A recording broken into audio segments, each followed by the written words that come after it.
Okay, so we're in session 26. We are recapping a little bit because we missed part of the recording.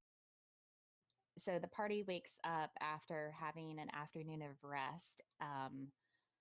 Part of them at the Laughing Llama, part of them at Vale Aaron. This is after the terrible earthquake that struck the city, knocked down the skyport in Alora's town, and everyone wakes up still a little bit exhausted from their efforts to help out the victims of this earthquake that happened early in the morning of the Summer Moon Festival. Kamara remembers that she has an invitation to play hostess to a foreign dignitary and make 1,500 gold pieces. This is an invitation from Madame Lourdes at the Open Daisy, and she decides to bring Charlene along with to improve her chances of being chosen by this foreign dignitary. So they make their way over to the Open Daisy and through subterfuge manage to undermine the competition and be chosen. When they meet the foreign man by the name of Bjorn the Bounty Hunter, and they learn that he is in Amon for the purpose of tracking down someone called the Kingslayer, who is apparently an assassin who killed the king of the Fiendfell, which is a continent to the north of here. Um, Kamara does a good job of doing what Kamara does, while Charlene awkwardly watches in the corner, and we faded to black. Um, Zane wakes up and remembers his invitation to the Gentleman's Club. He receives a letter with a mask, and he makes his way to the lower slums where he dons the mask and enters the club, just to find out that it's basically a group of noblemen who hide their identities and they use the club as an excuse to um, prostitute and drink and enjoy cigars and apparently engage in slave auctions. Zane grits his teeth and endures the trial of the auction, deciding at the very end to make his own purchase when he comes across a familiar name of Marcus the Entertainer, who he remembered from his from the list he got from the bank of people that were in debt. And at this point, he has purchased Marcus, told him that he is freeing him, and they're sitting down for a conversation at about 2 a.m. in the morning outside of one of the restaurants that is now closed. And that's where we're going to pick back up. He's still watching you very warily, Zane. Like this is almost too good to be true, and he's waiting for the hammer to fall. And keep in mind, you're still wearing the mask at this point. Yeah. So at this point, we sit down, and I take off the mask, and I kind of put it in my coat pocket, um, and I go, "Do you know who I am?" He gives a low whistle. Yeah, I recognize you. Everyone in this city does now. Hmm. Okay. Well, you're going to be. I would like to hire you to help me with two things. The first is the main reason why I wanted to contact you in the first place. The second is after what just happened. Um,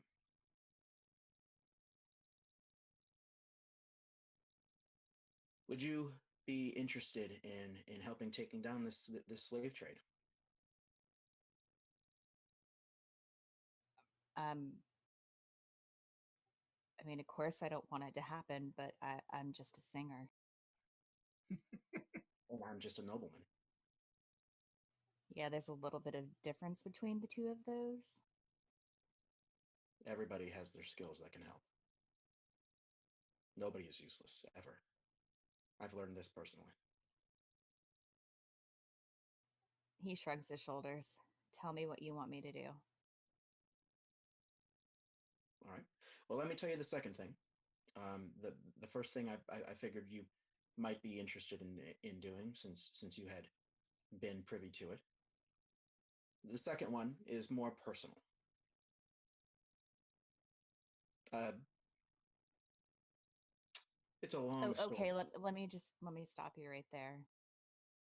I'm not interested. Not even for pay. Uh, especially for pay. Hmm. Not even without even hearing what it is. I think I have a pretty good idea of what you're talking about. Tell me.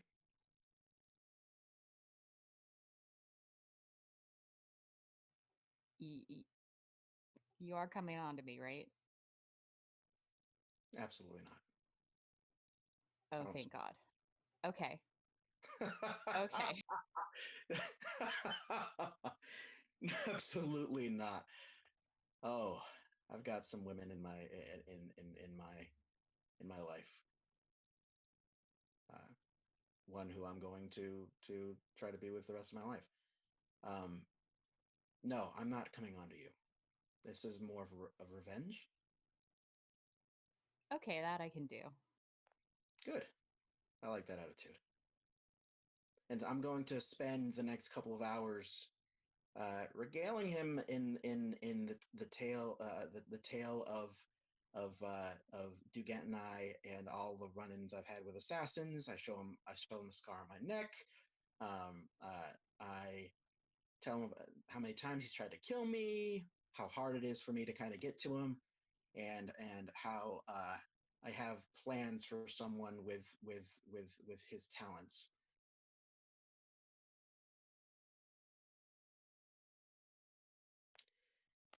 So after this last attempt, uh, I feel it is prudent to, and actually it feels that fate has provided uh, me the opportunity to hire you to help me in removing this horrible man from Amon.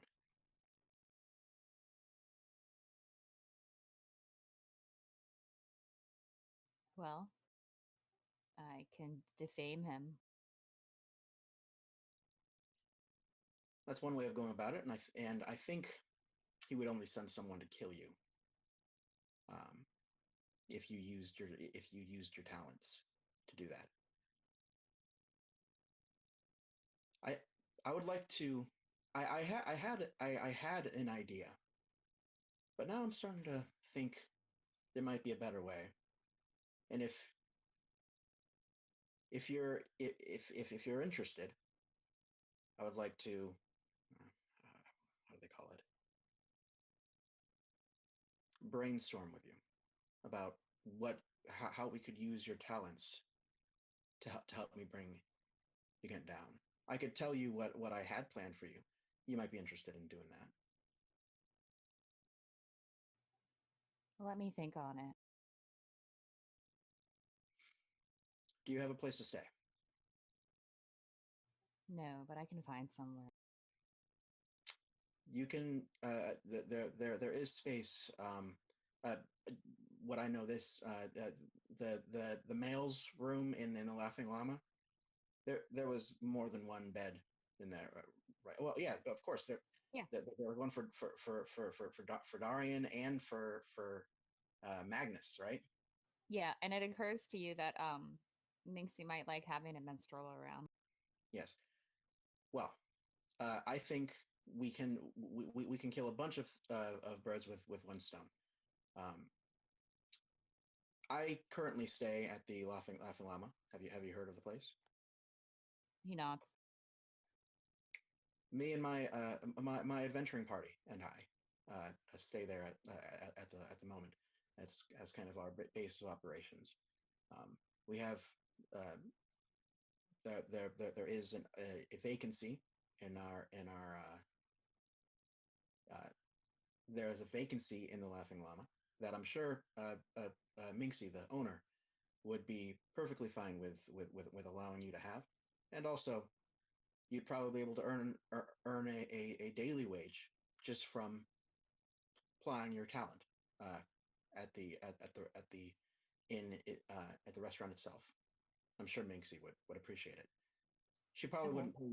She you would have to discuss with her about a salary, but you may just she may just give you a spot to ply her trade and earn earn tips. Okay, for the sake of time, he agrees that this is a good idea.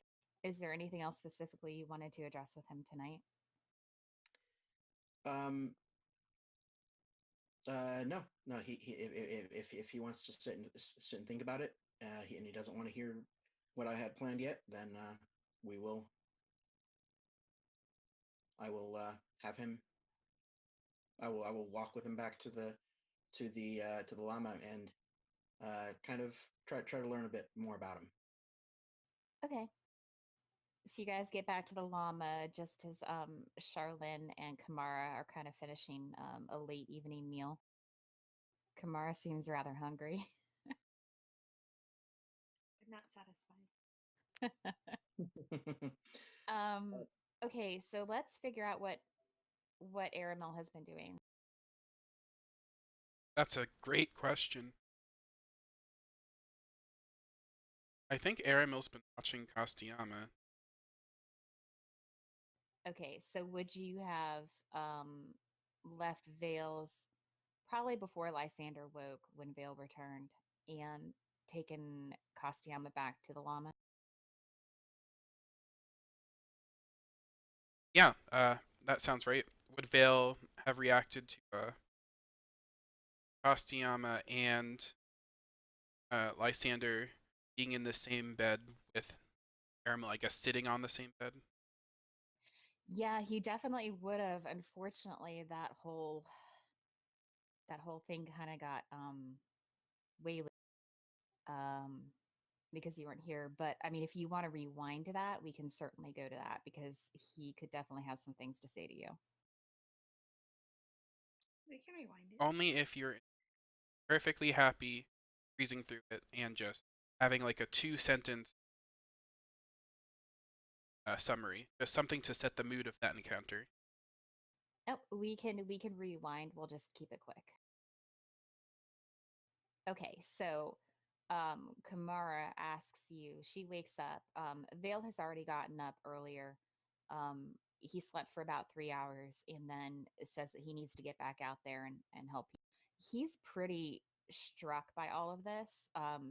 You realize that he probably has a greater attachment to the city than any of you do, and that a lot of the people that were injured are people that he knew, maybe not well, but he's kind of aware of the families and the people. He's very invested in the common folk.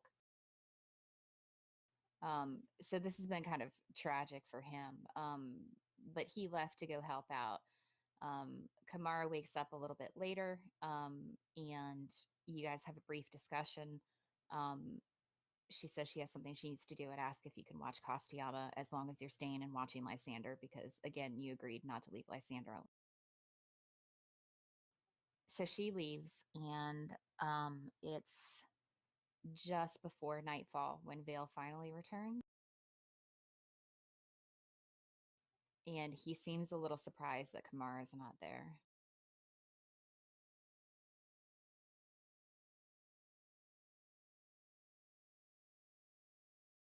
And seems a little surprised to see Castiamo in your arms. How good of a babysitter is Aramil? Define good. We can What do you roll for do with it. Castiamo? I think he would just like sort of go through uh meditative chant with Castellama, hold her in his arms, while sitting on the foot of the bed right next to Lysander, pass out. Castiamo seems to really like the chanting. She kind of picks it up a little bit and starts cooing to it. But, you know, Aramil just meditates. He doesn't need to sleep, which is perfect for an infant's sleep schedule, or a young child's sleep schedule. So Vale comes into the room. She left. Aramil looks, yeah, just a little while ago. I think she had to meet up with Charlotte.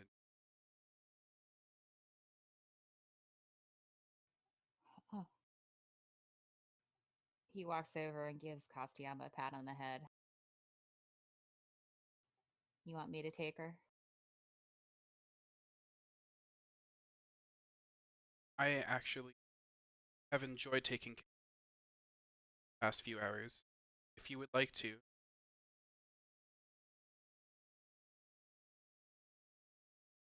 He takes her out of your arms, gives you another appraising look. Okay, you can go now.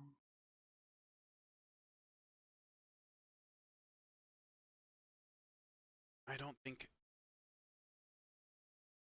Bastian. Not because I don't trust you, but because Mara asked me to look after her. If she comes back to the llama and I don't have Castian, I'm I'm not afraid of what might happen, but it may lead to a mis.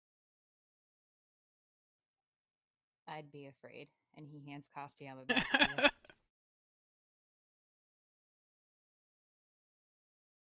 But There's regardless, nothing you need. it's time for you to go.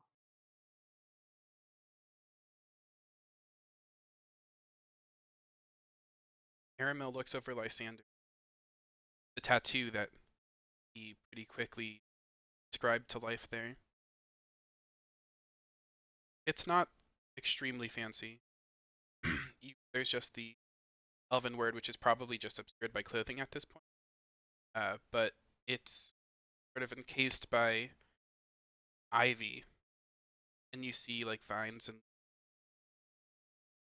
not really patterned, just every which way, leaving enough center of tattoo just to show the illustration. It might be very bold or faint, or depending on how Lysander. So tell me a little more about this. What is it reading? What is it sensing? His physical health or Yes, it's clear. It's his physical health that it sends. okay, so right now I would say it's pretty faded. It's still visible, but it's faded.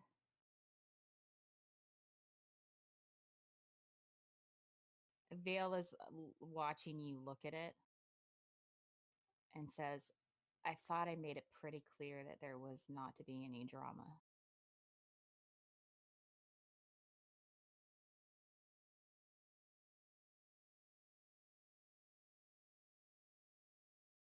I don't think she'll pass down in theater, but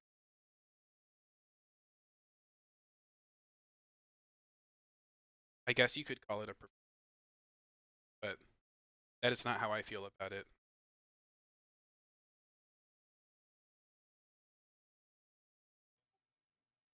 You realize that right now it's not about how you feel or how I feel, it's about how he feels. And as much as I would rather you not be around, I understand that by accepting him here, I'm going to have to tolerate. But you need to realize that everything that he's going through is completely wrapped up in you. So just your presence is going to make it hard for him.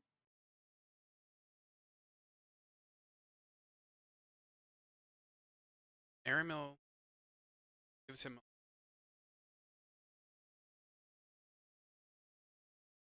So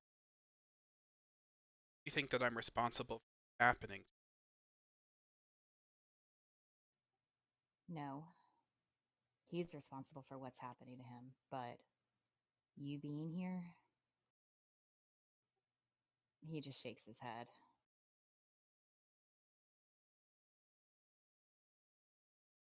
That is why I stayed away for many days as I can, but I can't. Even if you wanted me to, we're actually already linked.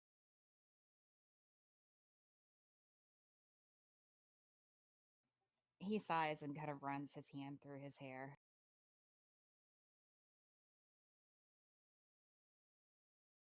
We'll But figure something out. But for now, you should go.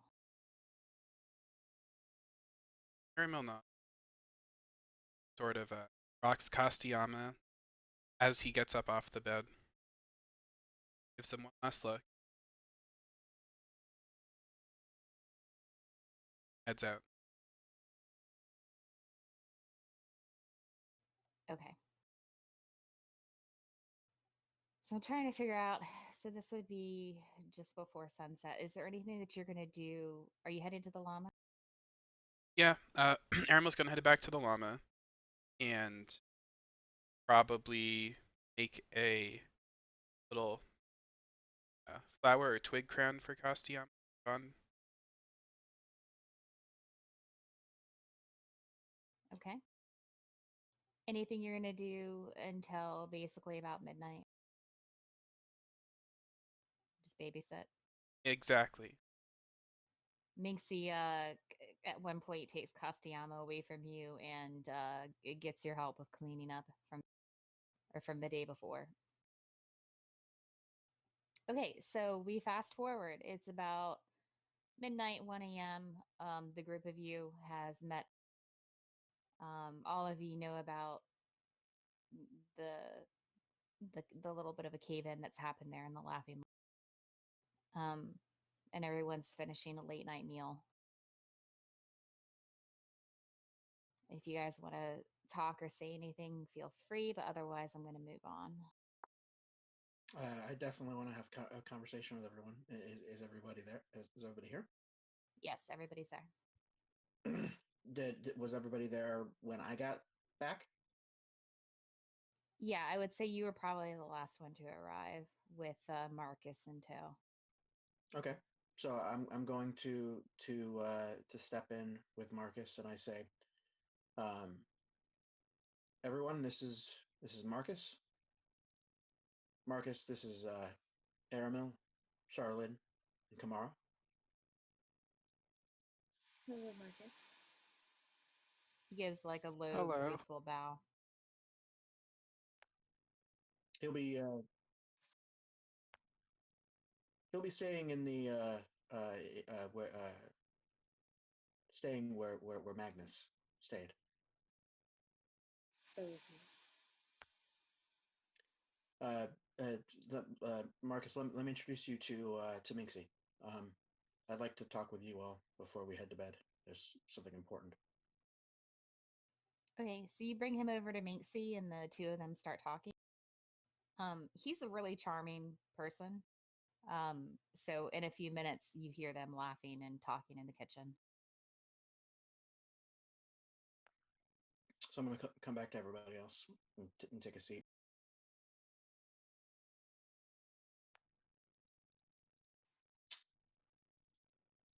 So I just came from an interesting party. What sort of thing? Casey, your audio's pretty bad. What'd you say? Okay. I said, what sort of party? Just in a different accent. A party where slaves are traded.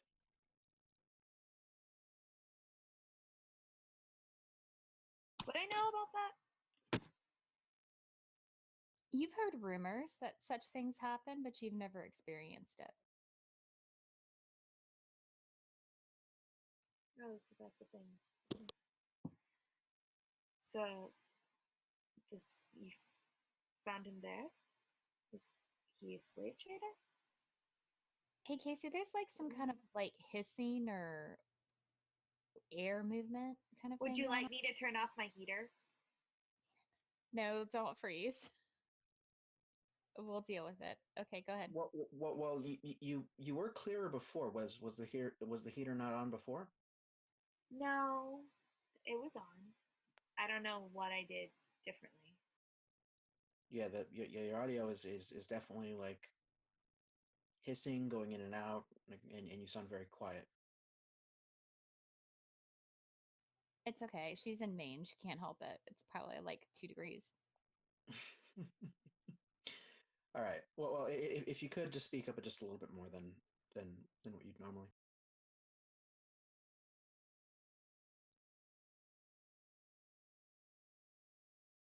totally forgot what I was saying. Slaves.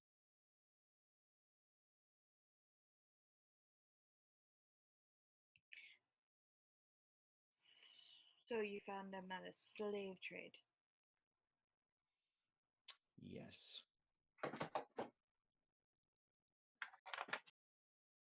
Elaborate, please. What? I received this invitation to what was called a gentleman's club.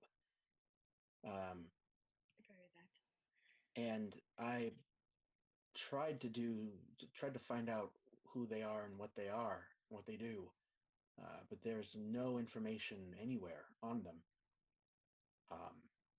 So I decided to go. I was curious, and they gave these masks, and I pull out the mask from my jacket. It's like an anonymous kind of gathering, and it's a bunch of nobles who are just chit-chatting, and then they start selling people. It was horrible. I only hate that I hate to say that I purchased him. I only purchased him because I was going to speak to him before about his debts, and apparently they enslaved him for his debts.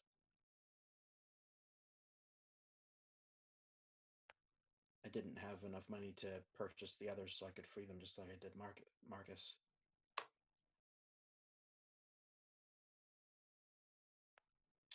The reason why I bring this up. How many people were there, and how much was it? How many people were there, and how much was it? Yes. Gina? So probably a total of 8. And Marcus was probably the most expensive one. They all went from somewhere between like 100 and 400 gold, which is quite a bit. That's still quite a bit of money in these days. Yeah. So I say there were 8 slaves in total. And they sold between 100 and 400.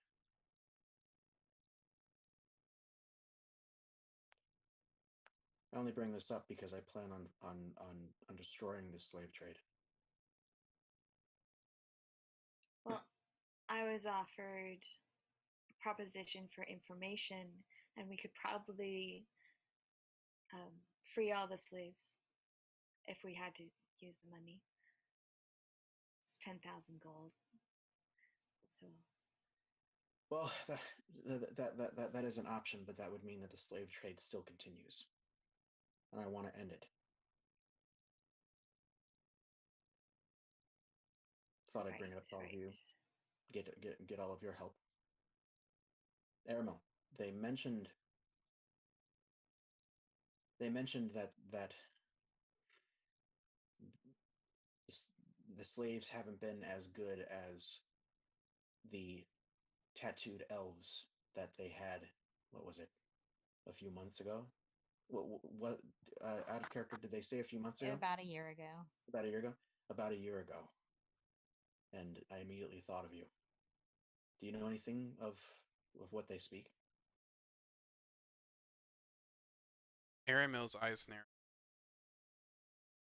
Well, survivors of the attack on my clan ended up coming through Amon. Very likely that those slaves are the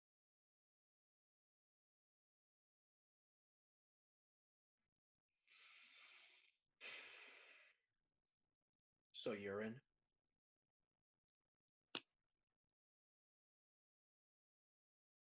Aramil.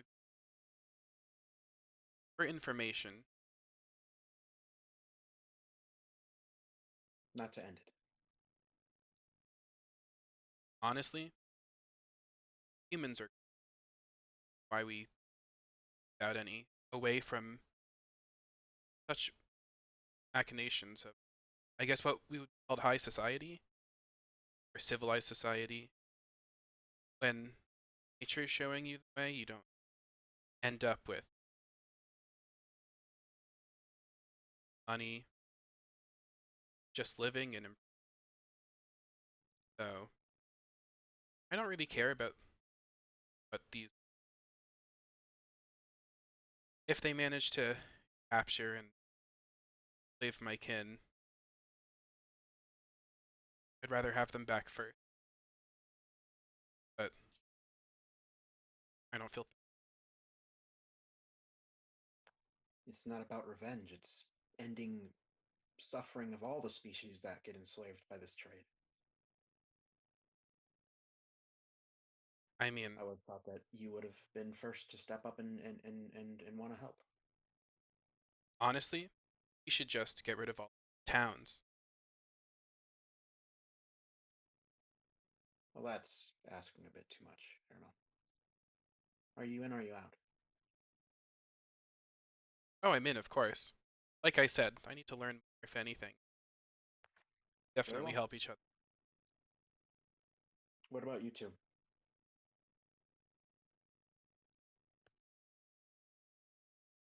Keep the conversation going, please, but everyone roll a perception check. Thank you. Slavery is supposed to be outlawed in this city. How are they able to, such important people, meet in the city without this getting broken? Nobles can do anything. It's money. Can get away with any law. You can do anything illegal if you have the money for it. Their location That's also changes, it would seem, every time they meet. It's only by invitation. so And the only the only wealthiest way and the only way barbarians. to really get in there is to be a part of them and to get their trust. Because if they're moving all around, we're not going to know where they are unless one person gets their trust and gets an invitation on a regular basis. Which is why I didn't uh, do anything. Okay, I didn't so make any judgment. you gain their trust, and then Amon takes them down, and all of those people lose their money to the city. Makes Amon a better place, safer and more prosperous. So I guess until then, we'll try to purchase and free as many slaves as possible until I can properly earn their trust, find the source of this of this slave trade in Amman. That sounds good. At this point, uh, Charlene looks down and looks outside. Did did any of you feel that? Did any of you hear that? No, what are you talking about? Charlene goes to the window to look outside. I think we might be getting another quake or something. Just I as just Charlene gets up, all of you feel like a shaking rumble, but it's just like half a second and then it goes away. And then another one happens, rumble, and then it goes away. And then as Charlene is walking to the window, it happens again. And you start hearing the sound of screams from outside. What the hell is going on? Zane's gonna run outside yeah, and same. Aramel, Kamara,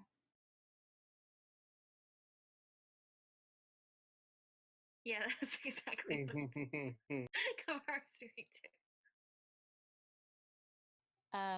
so Kostiyama is currently asleep, and I'm gonna say that maybe you guys were having Bailey watch over her, so Bailey's asleep next to her. You've got no lack of resources when it comes to babysitters when you're at the llama. If it's an earthquake, we should probably not keep her upstairs. Everybody make an intelligence check. Intelligence or survival?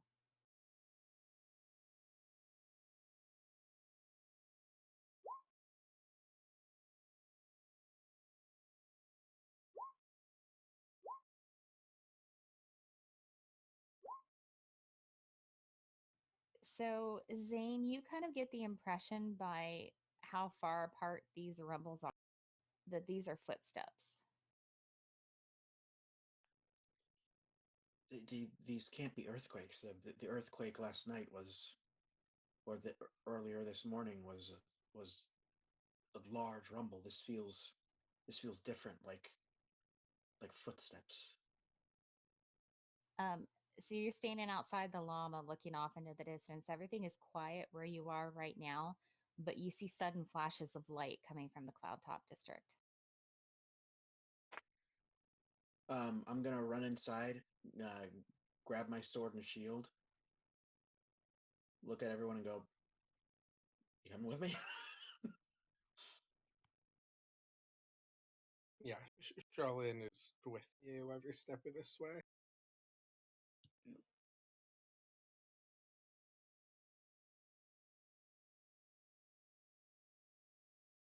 Yeah.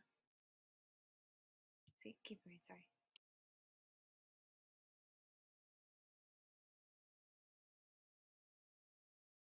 So I am without my armor, but I have my shield. I also have my protection ring. So now I'm trying to figure out what my AC is. We can say that during the time that you were back at the llama, you had re-equipped yourself. It's fine. Okay, so everyone's headed out. I'm putting Cassium in the safest place for earthquakes. And Okay. asking Nixie to stay with her. Out of character, I love how I have made you guys so flipping paranoid about your NPCs. Well, like, this isn't an NPC, Christy. I This know. is a child. I know, but still, it's hilarious. Okay, so the four of you run out into the street. You're still feeling these kind of rumbles happening occasionally. And as you head towards the Cloud Top district, the screaming starts to get loud. You make it to the gates just in time to see a flood of people, a lot of guards running the opposite direction away from whatever it is that is terrifying them. Zane's gonna shout to one of them, "What's going on?" Fucking monsters, dude.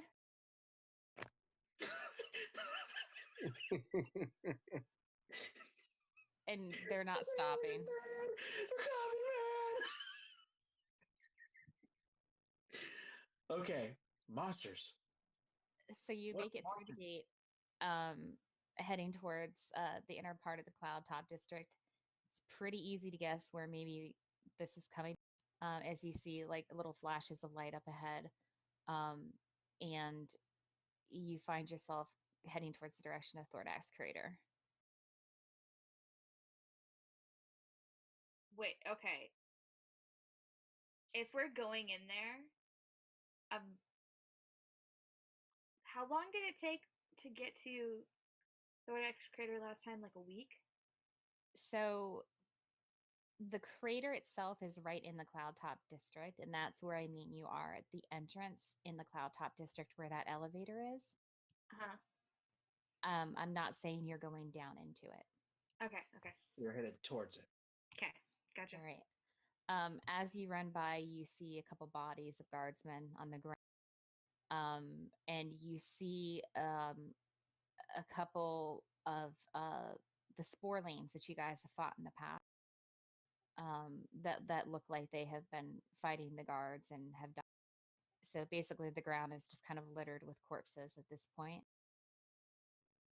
Zane's gonna walk over to the nearest guard and kneel down and see if he's alive. He appears to not be alive at this point. What the hell happened here? And just as you say that, you're answered by a roar. which is a word I can't say. I'm sorry. ROAR, roar. Can't. I've never been able to You're say it. supposed to be like, roar, like that. That's how you do And it. I'm Oh. working Yes. very hard. Yeah, In Aurora. an aurora. A war. Stop. An aurora borealis. We see. A massive growl. Hmm. There we go. Um, and you turn to see um a giant head emerging from the crater. It's dark blue in color and it looks draconic. And it's the size of a building. Do we have a picture? We I do. cast Mind Spike. Ooh, buddy. Oh, shit. Wait, what? Yes. Go ahead and pull yourselves onto the right side of the screen. And as you watch, a second head pops up, and a third, and a fourth, and a fifth. I A do not Hydra! ca- Woo! Now, it's another one of these things where the map doesn't quite match up with the grid. So just do your best when it comes to movement. But Okay. I am going to put you guys a little further back. Kamara. Yep. Well, no, that's I just dropped myself in. Yeah. yeah. That I was just dropping myself.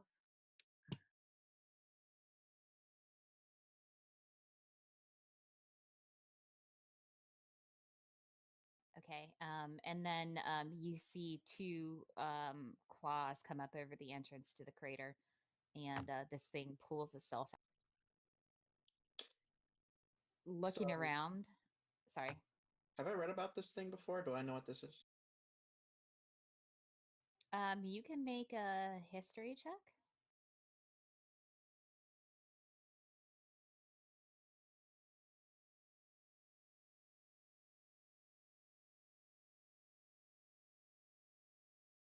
It looks like a dragon with a lot of heads.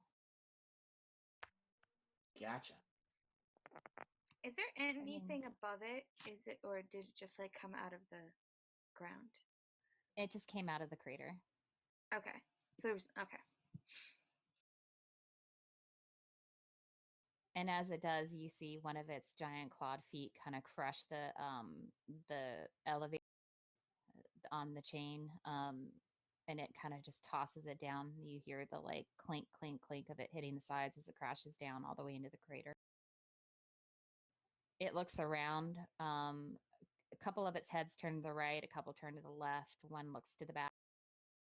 And then they all kind of swivel and converge on the group of you who are the only people brave or unwise enough to be standing here now that it's emerged. I'm gonna kind of, without looking at anyone, just staring with my jaw dropped at this thing, and I'm gonna say, "Stay behind my shield."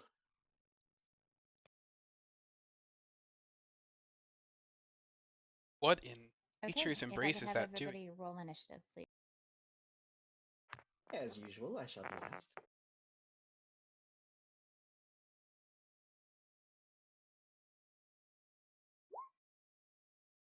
No, could I make like a nature check or something to see if I've seen something like this? Sure. I can't click them. Never mind.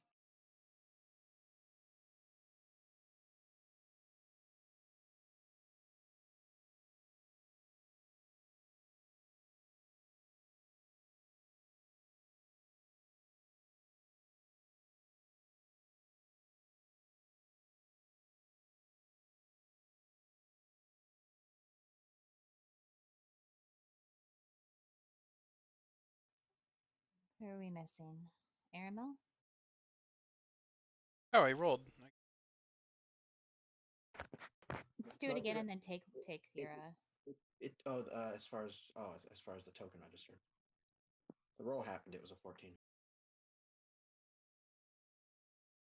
Oh, good.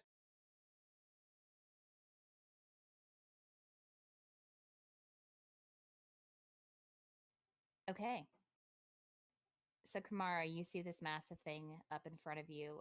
Someone, yes, Charlene, what was your nature check? 20? 20.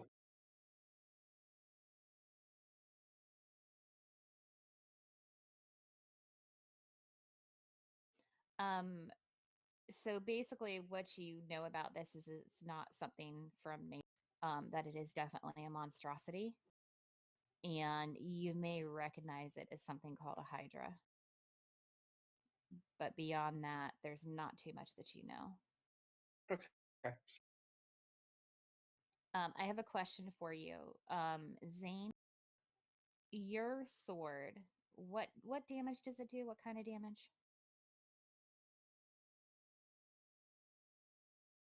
Was it radiant? 1 second, please. It does 2 types of. And what were they?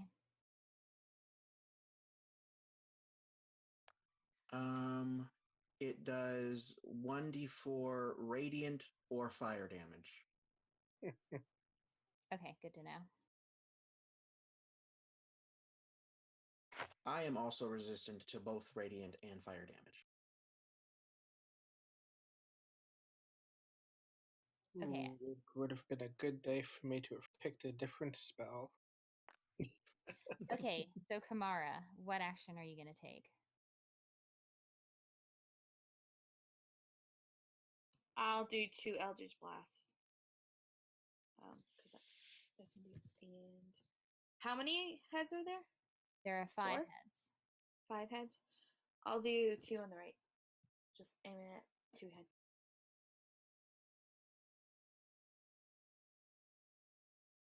First one's a natural 20, and the other one's a 2. So probably doesn't hit. Okay, roll for your crit.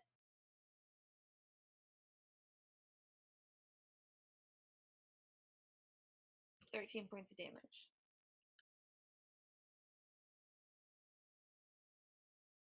Okay, so the blast flies across this empty space, taking the head furthest to the right, square, and it kind of blasts the head to the side a little bit, and one of the heads shake, while the others all turn and look at you. Is that your turn? Yes. Now that you've gotten its attention, it's gonna move towards you. Oh, Come good. at me, bro.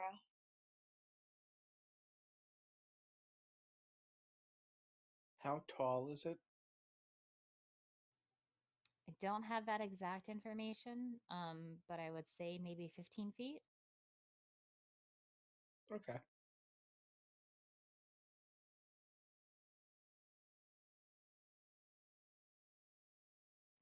So it gets over, it's kind of crawling over this stage, and it stops and kind of looks around to take in its surroundings. And that's its turn.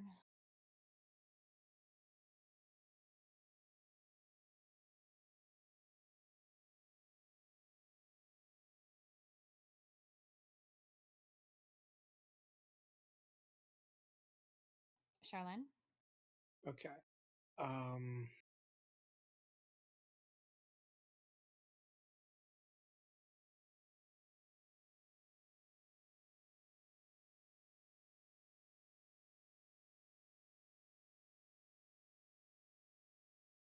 Charlene is going to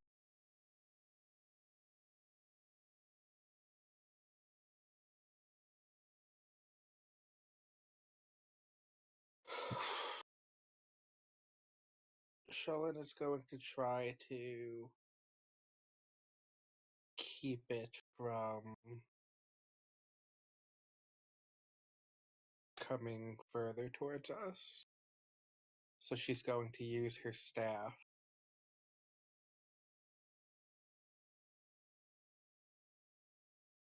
And she's going. I wanted the Wall of Thorns to say what it does. But yeah, she's going to create a Wall of Thorn. Okay. I'm just going to copy paste what it does because that's what it does. So it creates a. She's gonna make it a 20-foot diameter. Go ahead and draw it in. Okay.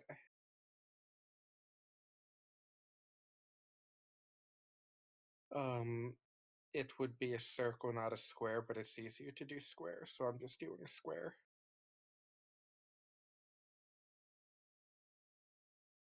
It would be here, 1, 2, 3, 4. That's a 20 feet diameter. This is where it would be affecting. It's 5 feet thick, so going out of it would be tough. But yeah, while it's in that, it takes it has to make a saving throw, or it takes that 26 damage. Okay, so it fails the saving throw, and let's see. It's 78. Yeah.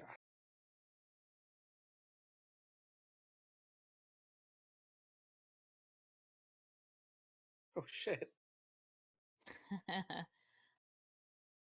Okay, so it takes quite a bit of damage as this wall kind of shrinks in around, and it gets rather torn up because it's not intelligent enough at first to avoid it.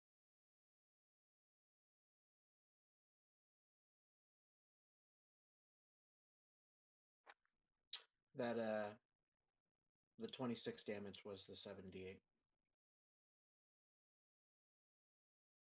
Sorry, am I not understanding something? Oh yeah, it already rolled the damage the first time. Oh, okay, so I'm going with a 26.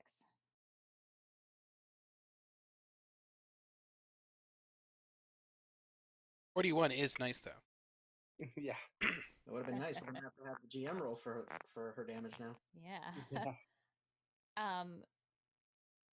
So you hear kind of like a shriek, but unfortunately it's blocked from your line of sight and you can't see why it's shrieking. Okay. Is that your turn? Yes. Okay, Aramel. Aramel's going to reach 20.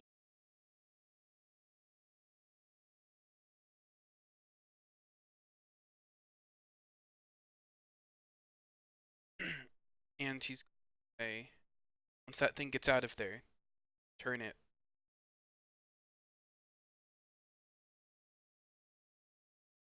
That's his whole turn. Do you want to ready in action? He'll dodge. Okay. Zane? Zane's gonna move his full movement, 6 spaces. Once.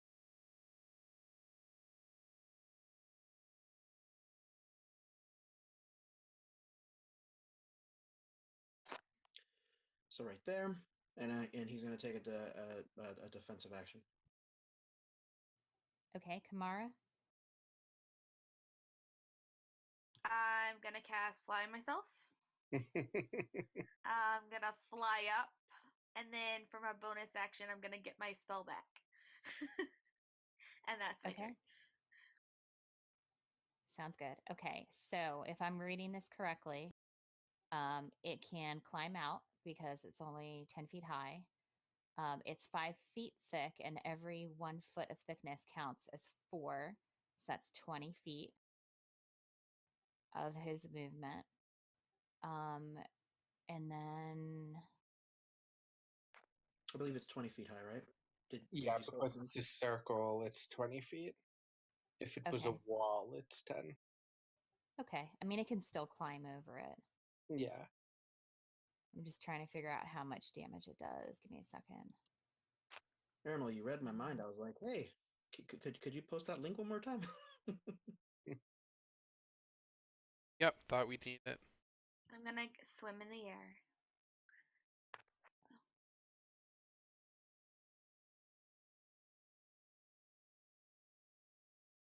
It says that the creature can move through the wall slowly and painfully, but doesn't say how much damage the wall is doing as it moves through it. 78 on a failed save, half on a successful one. First time it enters the wall or ends. Okay. So it's going to go ahead and move through the wall. Yeah, so it'll take the 78 from entering the wall. Do you want to roll it or do you want me to? I'll let you roll it. Hopefully it'll be as good as the last. Decent.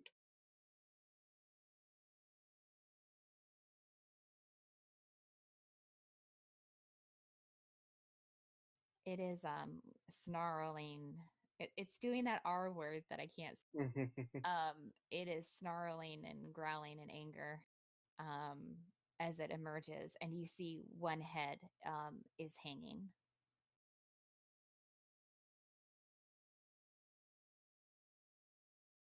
Okay, and it One does head look is like it's hanging. injured. Yeah, like one head looks like it's hanging. However, it is now the end of its turn.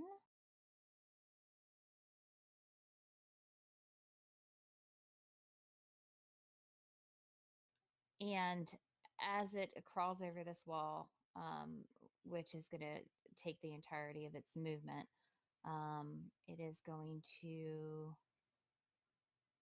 Well, it can't really move any further. It can move another 10 feet. So it's going to get to about there. And then it's going to use its action to move as well to engage with Zane, but it can't attack you this turn. Zane, as you're looking up at this monstrous thing in front of you, you watch as the head that's hanging seems to wither and disappear, and two more heads sprout in its place. Yeesh. So now there's 6 heads? Now there are 6 heads. All right. Okay, that ends the Hydra's turn. Charlene? Did you all just see that? Um,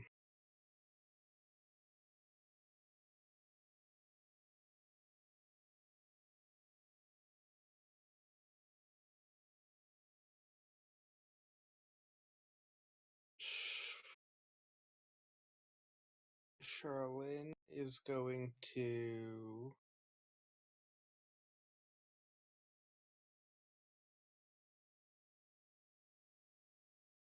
despair.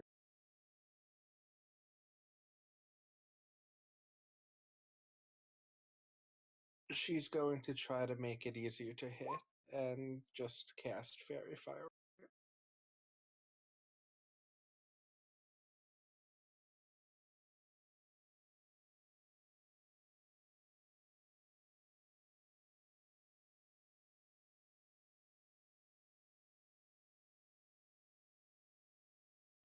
And what's the DC? 16. Okay, so it fails its throw and it starts to glow with like a greenish light. Yeah. And remember now that you guys have advantage. Anything else? No, but because I used another concentration spell, the Wall of Thorns is gone. Okay. It crumbles into dust, having done quite a bit of damage. Aramil? Aramil reaches in rolled up backpack that he flicks out his staff, quickly unfold.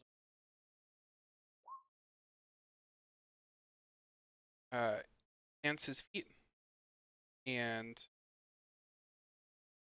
lunges towards the Hydra, hoping to knock one of the heads out of commission.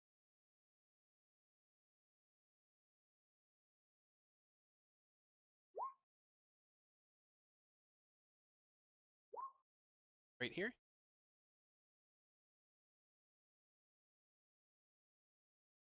And he's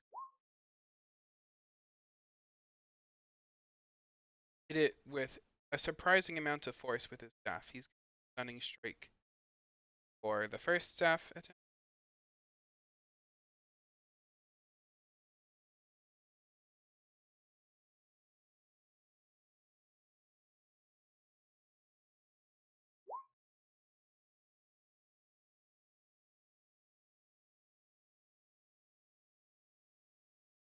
DC 13. Constitution. Assuming it hits. So he's going to do 2 attacks with his staff and 1 wing as he attempts to like kick the head at its base at the neck.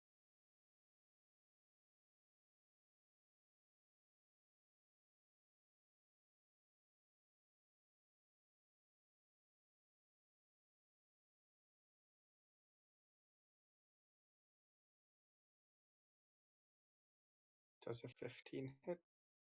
The 15 does hit. The 12 does not. The 17 24. does. Yeah, it's a 24. That's right. I'm sorry. Okay, so the 15, the 24, and 20 all hit.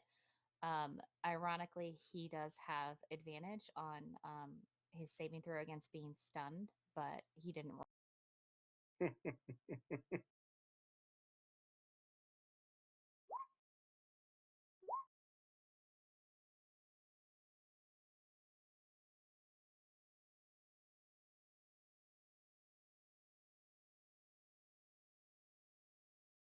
Arimel's going to punch the poor monstrosity.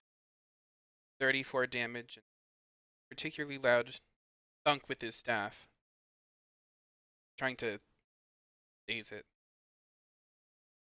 Okay, you guys watch as Aramil lays into this monster with his staff. And by the third hit, you hear kind of this grotesque crack, and watch as the neck right at the base of one of the heads breaks, and the head kind of falls limp. So at the moment, there are 5 heads.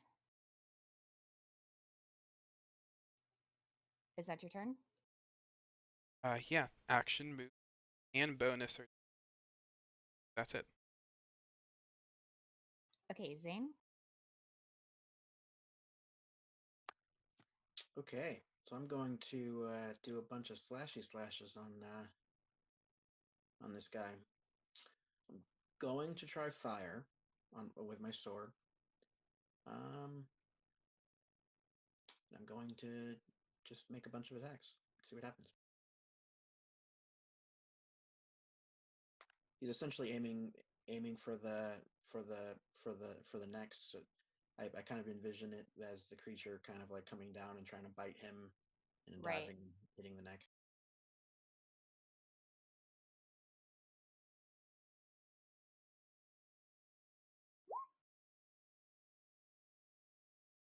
Okay, so with advantage, both of those hit.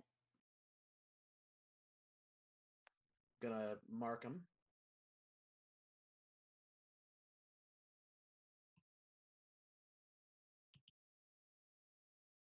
Okay.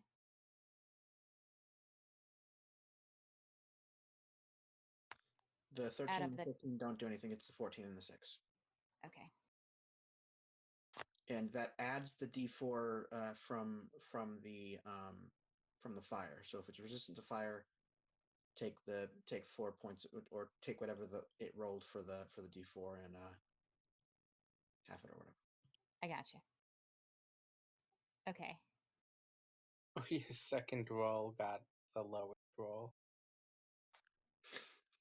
1 and 1. Yeah, that sucks. So just as Aramil is his feet are hitting the ground again after his jump to jump up and attack, another head is lunging at you, Zane, and you tear into it. So 14 plus 6.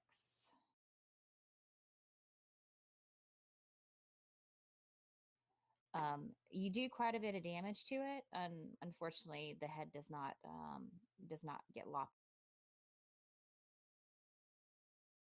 You do notice, however, as your sword is piercing through its that it doesn't seem to be healing like you saw the other head heal, because there's like it seems to kind of cauterize it. Okay, so I'm gonna shout to everyone else. It's weak to fire. Okay, Kamara.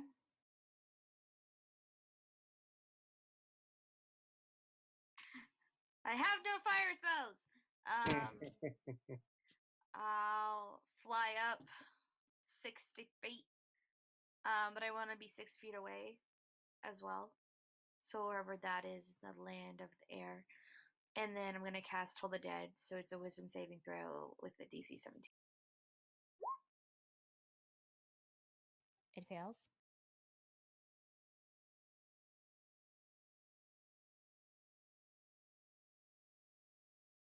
Nine plus 12. So yeah, that damage. 13. No, 11. 21. 21. Yeah. Because math. I'm good at. No, I'm not. 21 damage. What spell did you do? Toll the Dead. Ah, Okay. A ringing kind of echoes throughout this courtyard that you guys are in, and it echoes its way down into the crater too. You kind of hear the sound of the bell descending down into the and the creature shakes all of its heads as if it's trying to clear the noise. Is that your turn? Yeah. I'm 30 feet up. Okay. So it's the Hydra's turn. If I'm correct, it is stunned this round. yes. Okay. Charlene. Okay, so Charlene, seeing that it can't really do much right, um,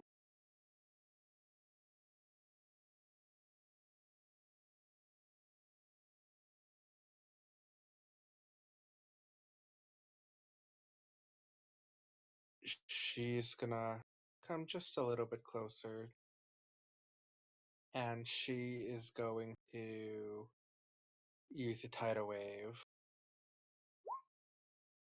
targeting just it. So just like around here, and she's going to knock it down and do 4d8 damage.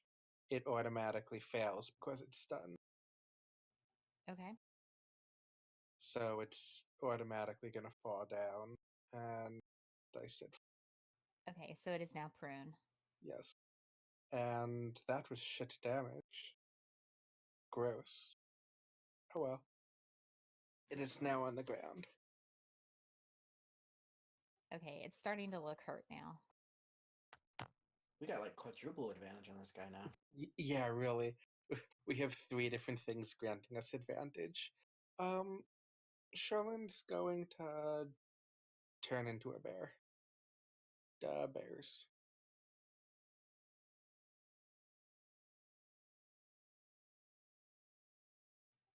Aramel.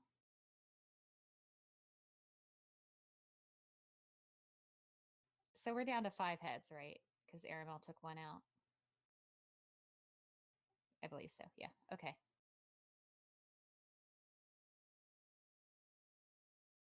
Aramil,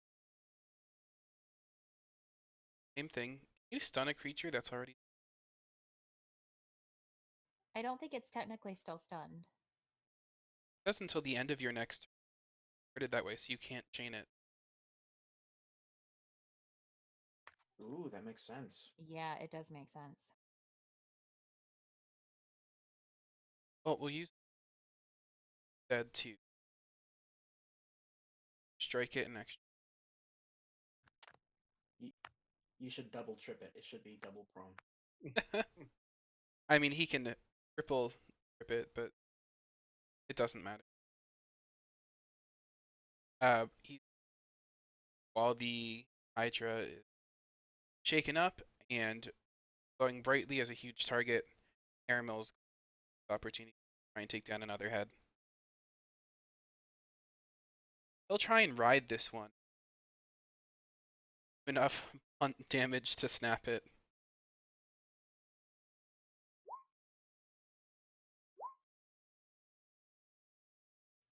everything hits.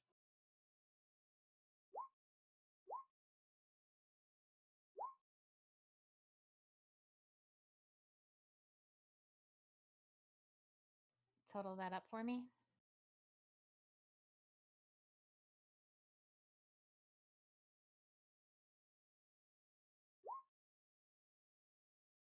Okay.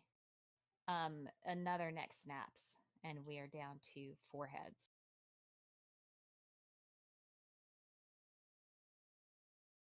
It screams in pain, and it's looking between the 3 of you. Not at all focused on Kamara anymore. And Aramelin's turn there. Zane? Okay, so I'm going to do what worked from before. Use fire on the sword and aim at chopping off some necks.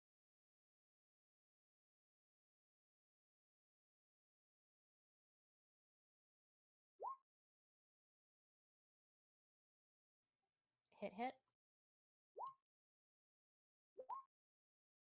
26. Yep. You were so close as you slide your sword through its neck. For a moment, you don't think that the head is going to fall off, but you manage to like turn it at the last minute and get just another half an inch, and one of the heads slides to the ground. Woo! Spraying blood all over you in the process, by the way. Fire's not cauterizing it all the way. It lands with a thud right next to Charlene in bear form, and it's looking at you.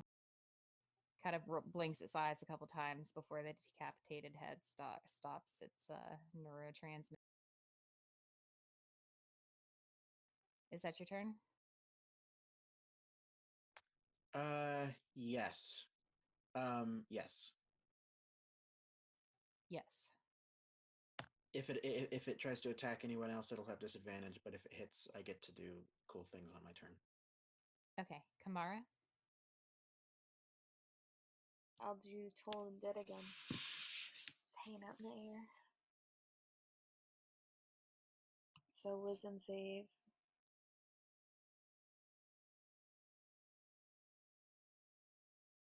$16. It takes the damage. How much? 17 points of damage. No, wait. A dot is a 9, right? If it's like the circle. Yeah, wait, hold on. Yes. Think of the dot location as like where the bottom of the page is. Right, so it's actually 20 points of damage. Okay. You guys hear the bell echo again. Again, it goes down into the crater, and the sound kind of seems to linger on until it finally disappears. And the monster screeches again. And it is its turn. It is going to use its movement to stand.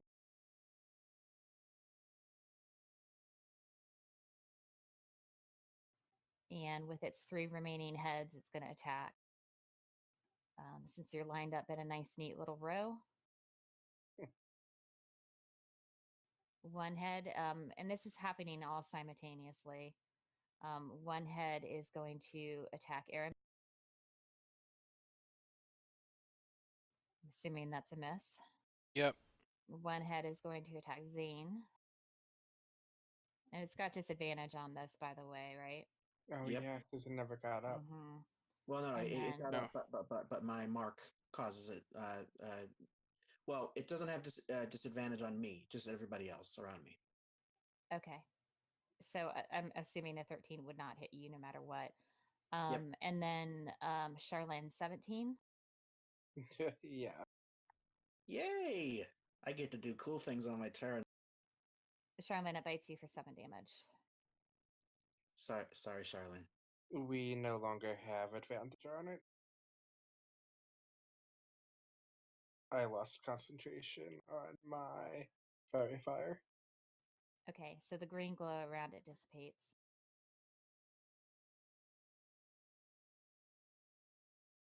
But you can cast it again? When I'm not a bear. Okay. So that is the Hydra's turn.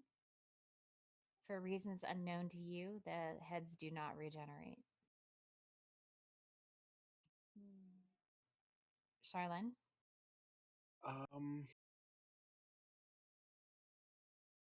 Yeah, at this point, I am going to continue to just bite and claw.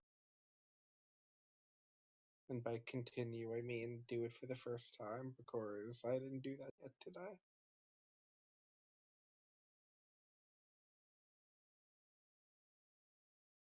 Both hit?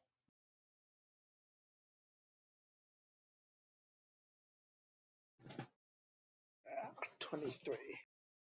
So as it reaches down and bites you, you kind of try to grab it with your claws and start digging into it with your teeth. You gnaw into it, tasting the very bitter flavor of its skin and its bone. As you bite down, you feel it crushing in your jaw. And you feel like if you just had a little more strength, you might be able to rip off that head, but it doesn't happen. It kind of pulls back, and you end up having to drop your grip or be carried into the air. Is that your turn?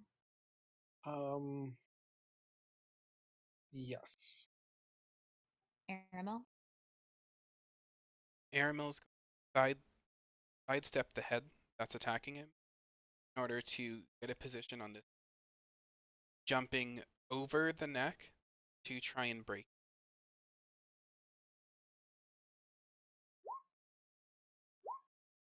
Okay, we no longer have advantage, correct? Correct. Okay, so the first one is a miss, but the second two hit.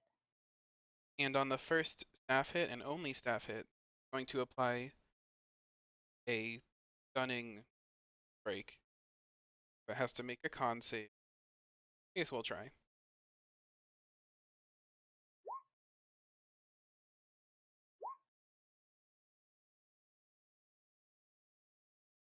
Okay, so I'm assuming it passes that con save.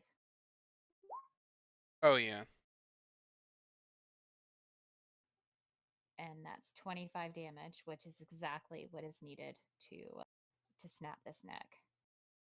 You almost feel like it's not going to happen, but at the last minute, you get in that second jab, and you watch as the head kind of turns to the side and doesn't come back to look at you again.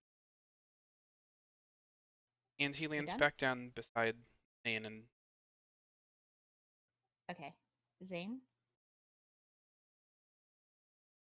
Okay, so because it did damage to Charlene, I am going to have a special attack for my bonus action.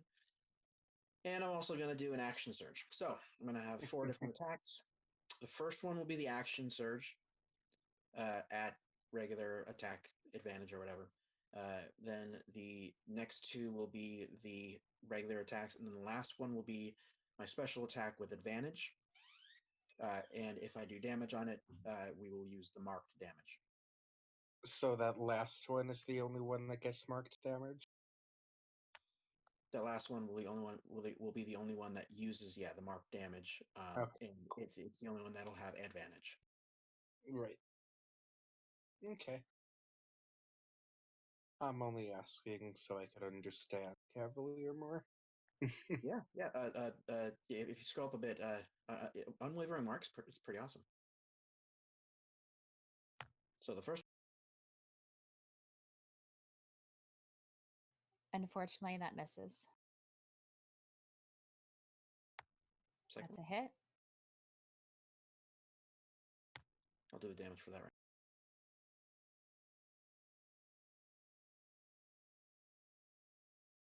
Miss. And then the last is a special attack That one misses. with advantage, That one hits. and then it takes the 15 damage. Okay, so It's 13 too plus bad. 15. It's too bad we didn't have advantage for that. I could have really Yeah. chopped into this thing. action bad. surge. Yeah, the first one was the action surge. Get your extra attack on the What? As a fighter, Yeah. you have 2 attacks, so you would get another attack. Yeah, your attack action is 2 attacks, so you get one more. It doubles the attack. Oh, thank you for thank you for that. Yeah. Okay. Let me do another attack then. That makes sense. That hits. Ooh, too bad. It's not. So don't add the 11 to that 8. Okay, so that's another 8 damage. Zane, in a series of swings, moving faster than you guys have seen him in the past, um, swings, chops into the neck, swings around again, chops into it again, and yet another head falls to the ground, leaving 1 head remaining. And you are very lucky that you actually managed to hit it. Okay, Kamara.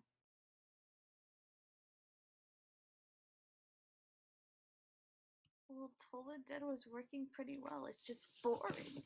So I'm just gonna keep doing it.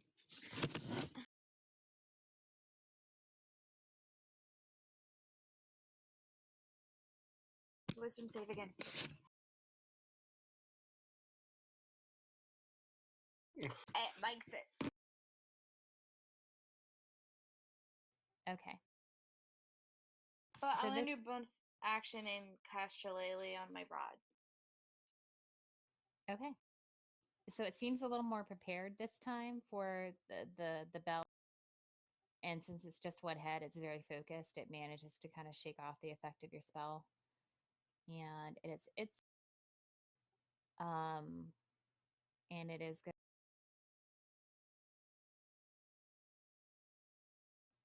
It is going to tag Aramil with its single remaining head. Nope. And it misses. It's rather dazed at this point. That is its turn. Charlene?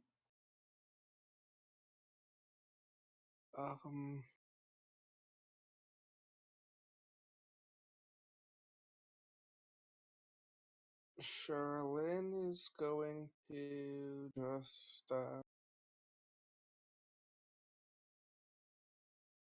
one more time. Just let's see. Yeah, she's just going to maul at it.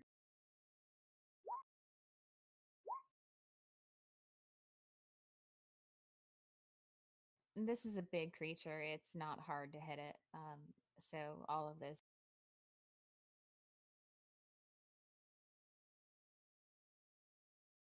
Okay, you tear into it. Unfortunately, it's not quite enough to tear up that head. Okay. That's the end of her turn. Aramil? Aramil's gonna vault over, shot at its neck.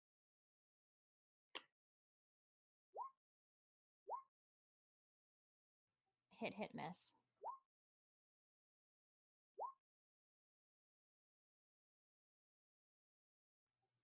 Okay, pounding into it. It looks like it's on its last legs, but it's just not quite enough to decapitate it.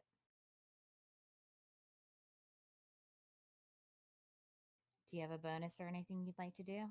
He used his bonus for his. That's his turn. Zane? I'll be making an attempt at slicing off this last head.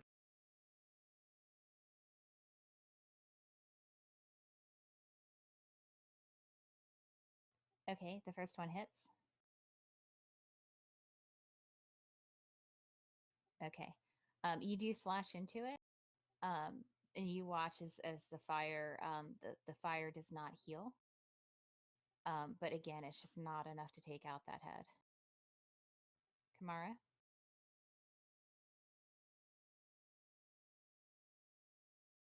I guess I'll do Eldritch Blast on it. Okay. On that head.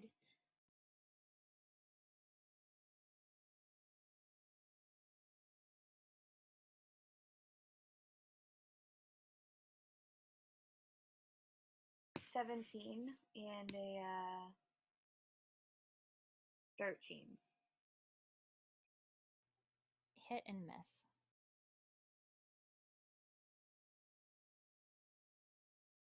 And if you guys out of character know Hydras, I'm playing this a little bit differently than is canon. So 11 points of damage. okay. The bolt veers off, hits its body, and while it does look like it's doing some damage to it, it's still hanging in there.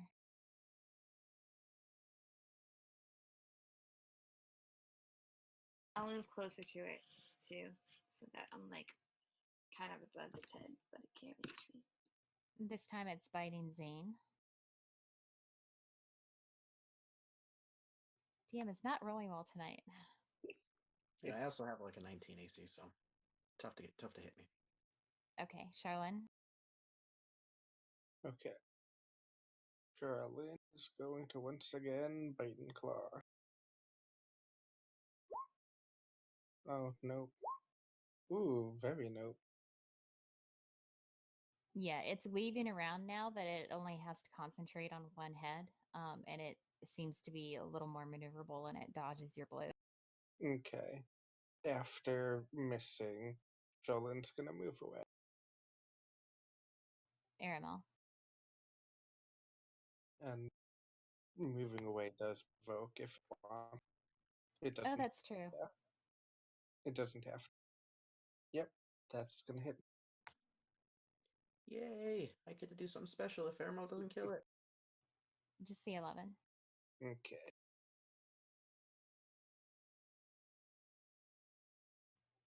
It comes back away from that attack with some fur hanging out of its mouth, caught in its teeth. Aramel, go ahead.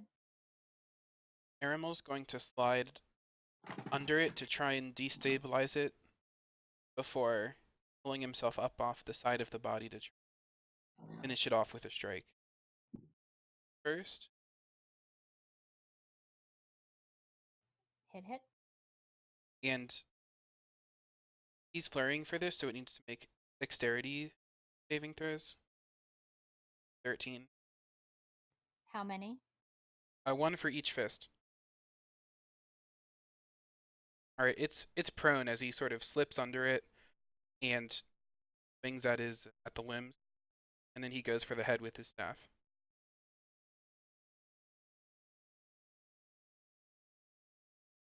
Those hit. Go ahead and total up the damage for me.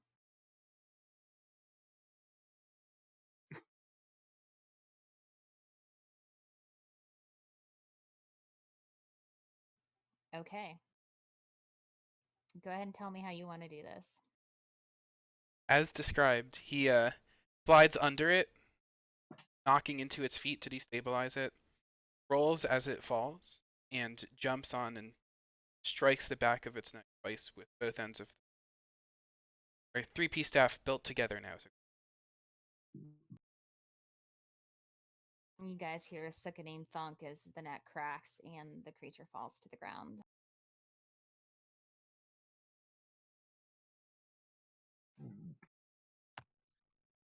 So he's going to use his fireblade to chop the last head off. Actually, if there are any heads that are just kind of like dangling, he's going to make sure to chop them off.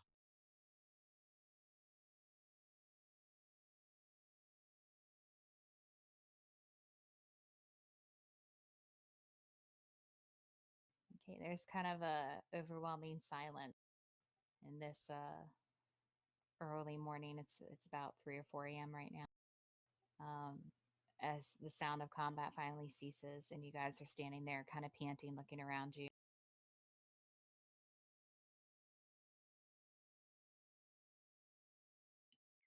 I'll go down on the ground and cast a fly on Charlene. Do we have a flying bear? Really? Yep. We have a flying bear? Yep. what is it about this cave and unnatural beasts? And where did this thing come from? Didn't we clear this cave out earlier? Go ahead and you guys can either make a nature or an intelligence check.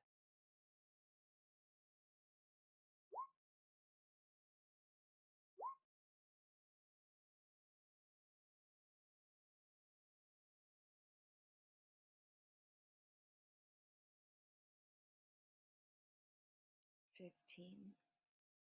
Okay. Kamara, you get the impression that the fact that there were multiple species of creatures out is a little strange to you, that you guys saw the spore lanes as you were running up. And it occurs to you that with the earthquake yesterday, it's a possibility that these creatures were fleeing cave ins further down. They probably fled some cave-ins further down in the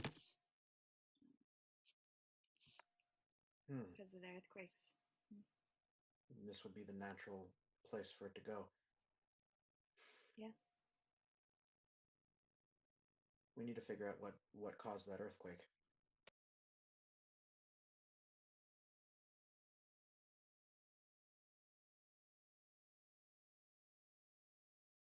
Well, we are right by the entrance. Shall we?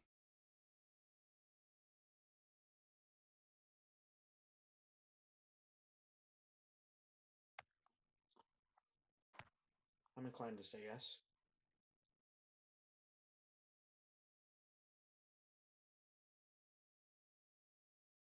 Okay, so you guys approach the entrance to the crater.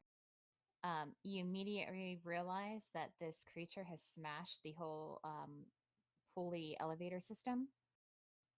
And without that being repaired, you don't have many options.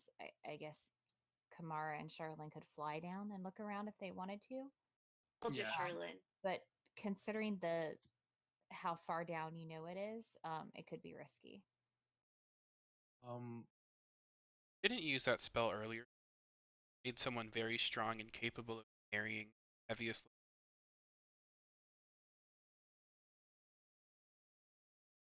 I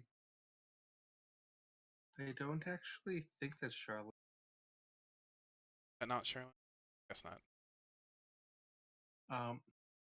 But Charlene is going to point to you guys and point to her, and then point down there, essentially giving you the idea of, do you want me to carry you down? Aramil will ride the flying bear. He'll just jump right on. He understands what Charlene meant. And he'll beckon. Well, you heard her. I think even a bear would probably have a one person carrying capacity, especially trying to fly. It would, but See, my thought was like a horse could carry one, maybe two, so a bear could probably carry like two people. That doesn't include Zane being one of them with his heavy armor. Yeah, I'm gonna say one person. Horses are structured for carrying people. Bears are. We're gonna go with one. Okay. So it's 10 minutes for my spell. So And if I'm how correct, long? it's concentration, right? So once Right. Charlene has it, you don't anymore. Right. I'm not flying. She's So the only one flying. you guys do recall that going down into the crater took you guys about 15 minutes being lowered. Excuse me, about 30 minutes being lowered by the elevator. It's 60 feet speed. Okay, so double speed. So they'd probably be able to get to the bottom. I But don't know how they would only. get back up. But yeah. I would say let's hold off until the elevator can be repaired. Charlene is going to then stop being a bear and go, okay, if As flying, Aramel falls to the ground on top of her. he catches well, himself and doesn't land on top of her. she's flying still, so I imagine she's just straining in the air with her weak ass self, but not actually touching. Aramel manages to tumble gracefully, you not so much, Charlene. So Charlene's, so bears don't work, um, how about birds? And she'll say, how big is the cavern down? I guess if the Hydra fit, it's big Oh enough. yeah, it's big. Okay. So she's gonna say, I have seen birds big enough to carry people. Do we want to go that route?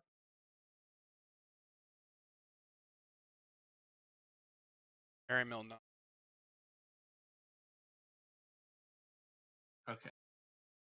And she is going to use conjure animals to conjure 2 flying eagles. Giant eagles, that is. While you're doing that, I'm going to see if I can find a guard or anyone nearby that I can so I can report to. Who out of character? Who was the head of the guards again? The highest ranking person that you've met is Jacob Lannis. Okay, so so I can let Jacob know what's going on. Okay. So we're close to the end of the game. Let's go ahead and end the session here before we start exploring the camp. Okay. That was supposed to be a lot more challenging, dudes. You got really lucky with Zane's sword. I thought it was Yeah. just radiant, and if it hadn't had the fire, the heads would have been regenerating like crazy. Yeah. So, but How good much job. HP did it go down? That's why I said I was playing it a little differently from canon. The way that I decided to do it was basically to make you guys take out each of the heads. So you had to Okay. do 25 damage in a turn in Hmm. order to take down the head. The overall HP didn't matter as much. You just had to hit that 25 per turn. Oh yeah, if we didn't have that sword, it would have literally been impossible then. I would have played it differently if it was for that. Yeah. But you guys, like, it's technical hit points. You guys took it down in like 3 rounds. And I was like, no, no, no, no, no. That's fair. Yeah.